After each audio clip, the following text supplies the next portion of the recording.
السلام علیکم ورحمۃ اللہ وبرکاتہ۔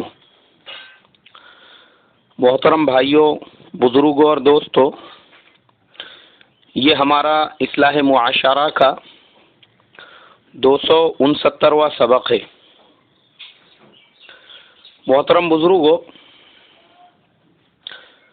کل میں مغرب کی نماز کے لیے نکل رہا تھا اپنے مسجد کی طرف، تو وہ ایک نیوز نیٹ ورک ہے، وہ بیچارے ہر بات کی نیوز بھیجتے رہتے ہیں، تو اچانک ان کا میسج آیا۔ میں گھر سے نکلتے نکلتے وہ میسج دیکھنے لگا، تو اس میں نیوز تھی کہ ایک نوجوان بامبے میں لوکل کے سامنے اس نے چھلانگ لگا کر اپنی جان دے دی۔ اس کے بعد میں پرسوں کے دن ایک نیوز تو میں نے میری آنکھوں سے دیکھا، جو سی سی ٹی وی میں قید ہو چکی تھی، کہ ایک لیڈیز ٹرین کے ایک دم قریب آنے کا وہ انتظار کرنے لگی، اور جیسے ہی انجن قریب پہنچا، اس کے فوراً بعد اس نے پٹری پر چھلانگ لگا کے اس کے اوپر سو گئی۔ وہاں پہ جو موجود لوگ تھے، انہوں نے جلدی سے ایک نے نیچے کودی مار کے اس کو کھینچا، لیکن تب تک دیر ہو چکی تھی اور پیر اس کے دونوں بھی اس کے اندر کٹ گئے، اور وہ چلا رہی تھی کہ مجھے زندہ کیوں بچنے دیا، مجھے مرنے دینا چاہیے تھا۔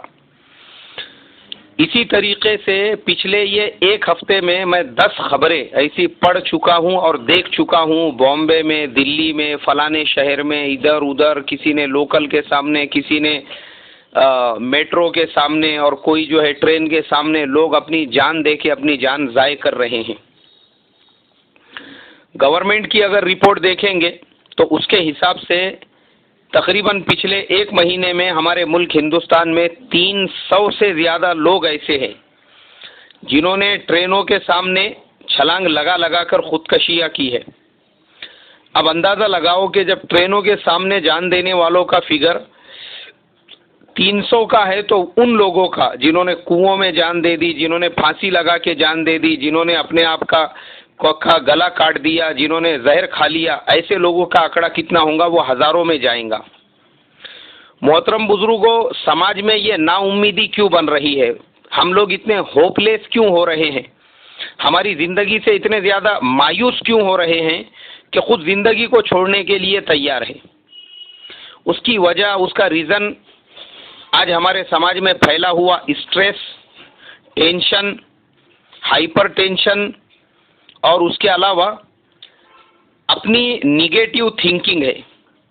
ان چیزوں کی وجہ سے ہو یہ رہا ہے کہ آدمی چھوٹی چھوٹی بات کا بہت زیادہ برڈن اور ٹینشن لے کر اسے یہ لگ رہا ہے کہ اس سے آزادی کا راستہ کون سا ہے؟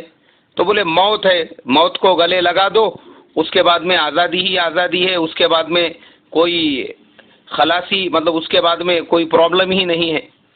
لیکن مسلمان کے لیے تو شریعت نے خودکشی کو حرام قرار دیا ہے اور گناہ عظیم لکھا ہے، اس کے بعد اس کو عذاب ہے۔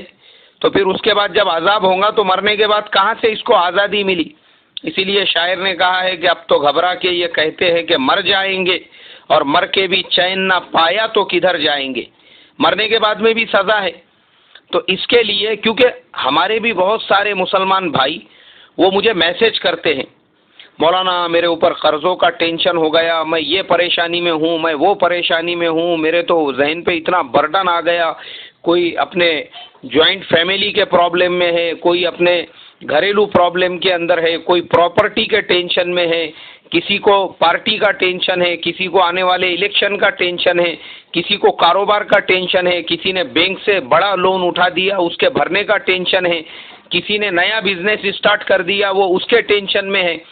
ہر آدمی کچھ نہ کچھ ٹینشن میں ہے، اور جو لوگ ان چیزوں کو فیس نہیں کرتے، ان چیزوں کا مقابلہ نہیں کرتے، تو آگے چل کے پھر وہ لوگ یہی راستہ اختیار کرتے اور وہ اس قسم کے سوالات پوچھتے۔ میں تو نا امید ہو چکا ہوں بولے زندگی سے، کبھی کبھی تو دل میں آتا ہے کہ اپنی جان کو اپنے ہاتھوں سے ہی میں ختم کر دوں۔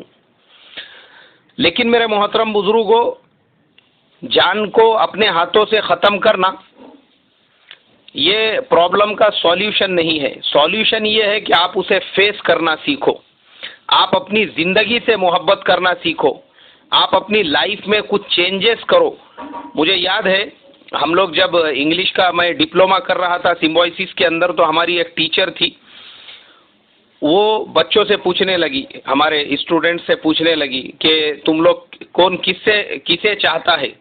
کسی نے کہا میں اپنے گھر میں اپنی والدہ سے محبت کرتا ہوں، کسی نے کہا کہ میں اپنے کتے سے محبت کرتا ہوں، کسی نے کہا کہ میں اپنے کھیت سے محبت کرتا ہوں، کسی نے کہا میں اپنی کار سے محبت کرتا ہوں، ہر ایک نے اپنے اپنے بارے میں بتایا۔ آخر میں جو ہماری ٹیچر تھی اس نے کہا کہ تمہارے سب کا جو آنسر ہے وہ رانگ ہے۔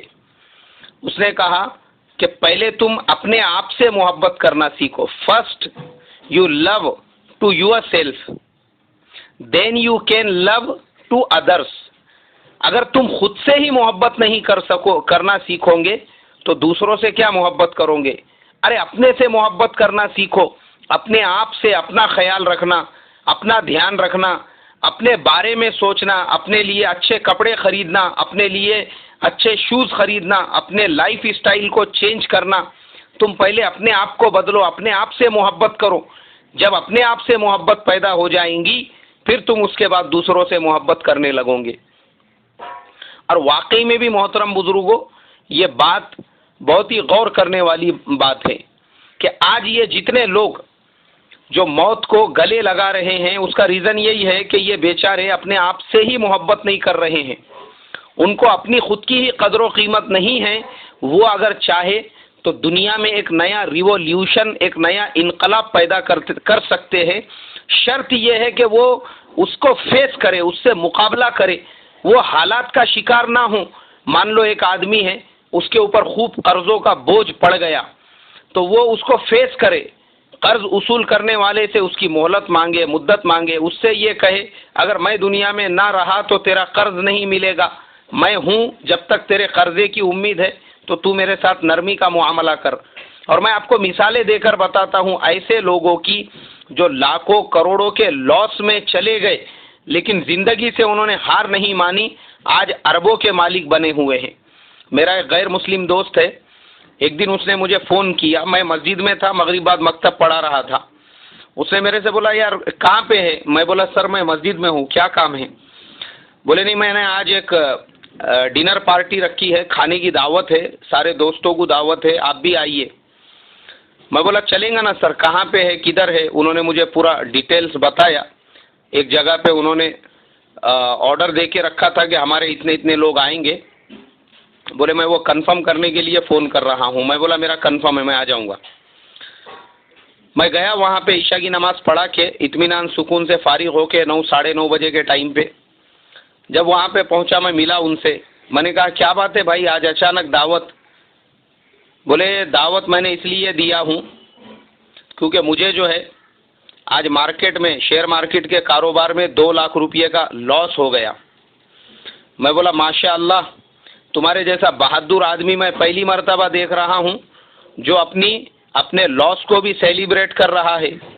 ہاں بولے میں اسی لیے سیلیبریٹ کر رہا ہوں تاکہ میں کروڑوں کمانے والا بن سکوں، اور یہ جو 2 لاکھ کا مجھے لاس ہوا ہے اس کا برداشت کرنے کی میرے اندر طاقت پیدا ہو سکے۔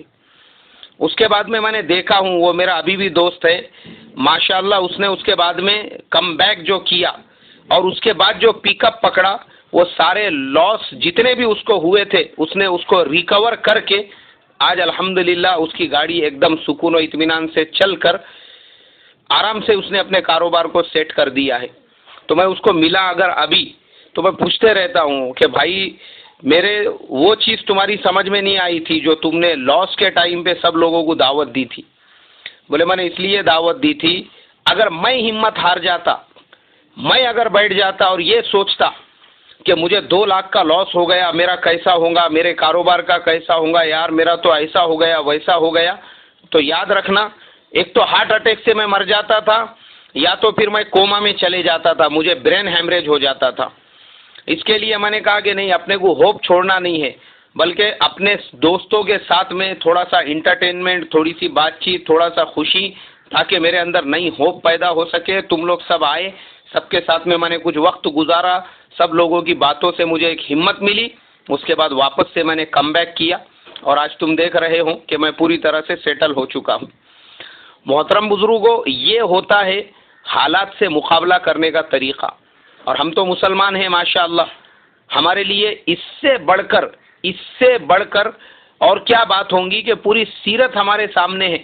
ہمارے پیارے نبی نے حالات کو کیسے فیس کیا، مکے کے حالات کو فیس کیا، مدینے میں آئے، ایک طرف یہود، ایک طرف منافقین اور دوسری طرف مشرکین مکہ کی طرف سے حملے، سارے حالات کو فیس کرتے گئے، لیکن آپ صلی اللہ علیہ وسلم نا امید نہیں ہوئے.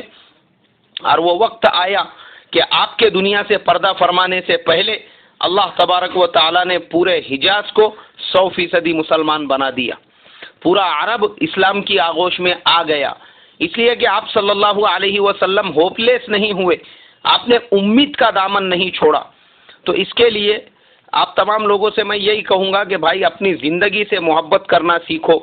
شریعت کی حدود میں رہ کر آپ اپنی لائف کے ساتھ میں انٹرٹینمنٹ کر سکتے ہیں، انجوائمنٹ کر سکتے ہیں، کوئی حرج نہیں ہے.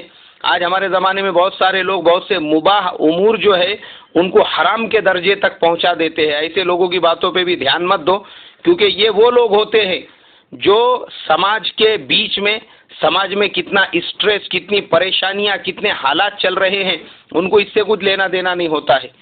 بلکہ آپ، شریعت نے آپ کے لیے جائز قرار دیا ہے کسی چیز کو، بھرپور اس کا استعمال کرو. کوئی امور آپ کے لیے مباح ہے، آپ کے لیے جائز ہے، وہ آپ بالکل اس سے استفادہ حاصل کرو، انجوائمنٹ کرو، انٹرٹینمنٹ کرو، وہ آپ کے لیے حرام نہیں ہے.